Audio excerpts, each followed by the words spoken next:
how the playoffs exposed fake NBA stars. Let's check it out.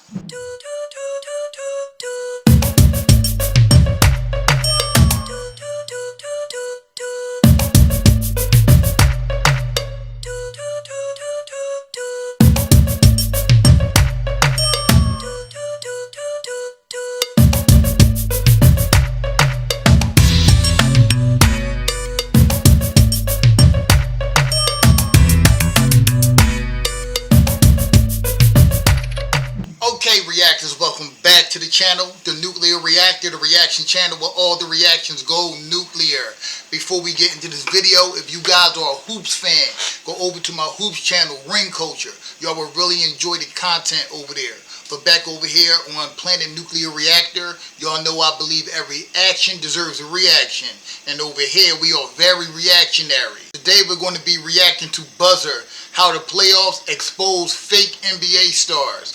This video should be great because there are a few stars in the NBA that when it comes to the playoffs, they are underwhelming. Matter of fact, on Ring Culture, I just did a video about Tracy McGrady where I kind of talk about this. Is in the video where it says that Kwame Brown destroys Tracy McGrady. Go over there and check it out. I might just link it at the end of this video so you guys can just click on it. But anyway, this should be interesting because I'm pretty sure some of the players that I believe are playoff chokers for regular season superstars are on this list. Before we get into this video, go down below and like and comment on the video. That's how I get into the algorithm. And make sure y'all share my videos so we can grow the community over here at Nuclear Reactor and be one big happy reacting family. Make sure y'all subscribe and hit the bell notification so y'all can be notified for every time I upload. And without further ado, let's make another upload now. Shall we? In the regular season, some players look like superstars. They drop points, get highlights, and steal the spotlight. But when the playoffs come, everything changes. The lights get brighter, the game gets tougher, and the truth comes out. Yep. Who's real and who's just hype? That's right. You're about to find out. Let's kick it off with the king of empty stats, James Harden. Yes. James Harden did have one series. I thought that he did two. When he came back against the Clippers from a Doc Rivers led team, so it's not that shocking. And the 1 year when the Houston Rockets was handling the super team Golden State Warriors until Chris Paul got hurt. But I can't remember how good his stats were, but I know his teams were playing well in those series. With the king of empty stats, James Harden. Other than that, he's a choker. For over a decade, Harden fooled fans with box score explosions, 30-point triple-doubles, MVP chatter, scoring titles. You'd think he was one of the greatest to ever touch a basketball. But come playoff time... Didn't Harden have a 60-point triple-double? Wasn't he like the first player to do it? And I think Luka ended up being the first player with 60.20, 60-20 triple-double. I might be wrong about that. ...is to ever touch a basketball. But come playoff time, Harden turns into a different dude. Yep. Not a killer, not a leader. Just a guy out there running cardio. Look back at his time in Houston. He had the keys. He had the green light. He even had squads good enough to make deep runs. Yes. And what did he do? Game after game, year after year, Harden shrunk. The deeper the series got, the colder his shooting became. Yep. Turnovers piled up. The defense, non-existent. The body language, awful. And the excuses, endless. Game 6 against the Warriors in 2018, season on the line, no Chris Paul, and Harden shoots the Rockets out of their best title shot in decades. Yep. The next game, misses 11 threes. They lose again. This isn't bad luck. This is the real Harden. Yep. Same story every single time. Gets you hyped from October to April, then disappears in May. Wow. But if you thought Harden was frustrating, let's talk about a player who wasn't just bad. He was embarrassing. Jalen Green. This man dropped 42 on the Lakers in March and had people calling him the next face of Houston. Fast forward to the playoffs, he straight up collapsed. After one good game against the Warriors, he turned into a ghost, averaging 13 points, bricking open shots, playing defense like he'd never heard of the word. Damn. This is a dude the Rockets built their future around. Top 2 pick, highlight machine, full-on franchise expectations. And in his first real test, in a playoff series where Houston had the upper hand, Green played like he wanted to get traded. And guess what? He did. That's not a rebuild move. That's a franchise giving up. Yeah. Saying, you're not that guy, you never were. Yep. And let's not pretend this is just a young player mistake. Tracy McGrady, one of the most gifted scorers the league's ever seen. Vever got it done when it counted either. Just did a video about him again on my Ring Culture page. Go check it out. Scorers the league's ever seen. Vever got it done when it counted either. Regular season is pure magic. Yep. The man was a cheat code. But every single playoff run, first round exit. Yep. Collapse after collapse. He put up points, sure. But the efficiency dropped, the clutch moments faded, and his teams never advanced. Exactly. You can only blame teammates, injuries, or bad luck so many times. So many times. At That's some right. point, the trend becomes the truth. And the truth is, T-Mac was a highlight machine built Yep. for regular season views, That's not it. playoff wins.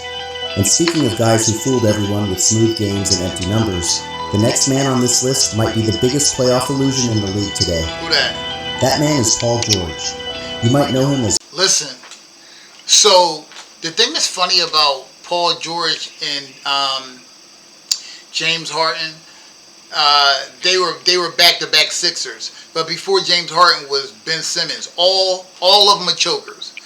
When the Sixers got rid of Ben Simmons and got Harden, they were exchanging Ben Simmons, a player with limited offense, who played great defense or above average defense, for a player who has unlimited offense, who barely plays defense. So they were just swapping offense for defense, but they were swapping the choker for a choker. So Harden leaves because, again, Doc Rivers is their coach too. So having chokers being coached by a choking coach like Doc Rivers is never going to work. Paul George comes in, who playoff P, who I've only really seen him have a semi-good series when Kawhi went down a few years ago. But other than that, he is putrid in the playoffs. And the Sixers keep picking these guys up, Asian guys who are playoff chokers. It's insane. And to pair them with Joel Embiid, who's always hurt and somehow finds a way to come up small in the playoffs, is a recipe for a disaster for me. That man is Paul George. You might know him as Playoff P, a nickname he gave himself, and that's already a red flag. Yes. Because when someone has to convince you they show up in big moments, they usually don't. Paul George has the build, the skills, and the stats to look like a superstar. He got a smooth But when game. the lights get bright, it's like he forgets how to play basketball. Yep. Look at the numbers. Nearly half of his playoff games, he shoots below 40%. That's crazy. That's not just off nights, that's a pattern. When his team needs him to take over, he either forces tough shots, disappears for quarters at a time, Yep. or turns the ball over trying to do too much. And don't forget, this is the same guy who hit the side of the backboard in a game that could have sent the Clippers to the finals. Yep. The side of the backboard. People love to talk about Paul George's skill set. The smooth jumper, the defense, the ability to score at all three levels. Yeah. But what's the point of all that when your team keeps losing in the second round? A lot of fans are finally seeing the truth. Paul George might look like a star, but he doesn't play like one when it matters. No, he doesn't. Now let's shift to Joel Embiid. Joel Maybe the Embiid. most frustrating case of all. He He's is. massive. He's skilled. He can shoot, post up, block shots, draw fouls. He even has an MVP trophy. On paper, he's everything a franchise wants in a number one option. But in the playoffs, he's just another regular season warrior who doesn't deliver when it counts. Yep. Every year the Sixers are hyped up as contenders.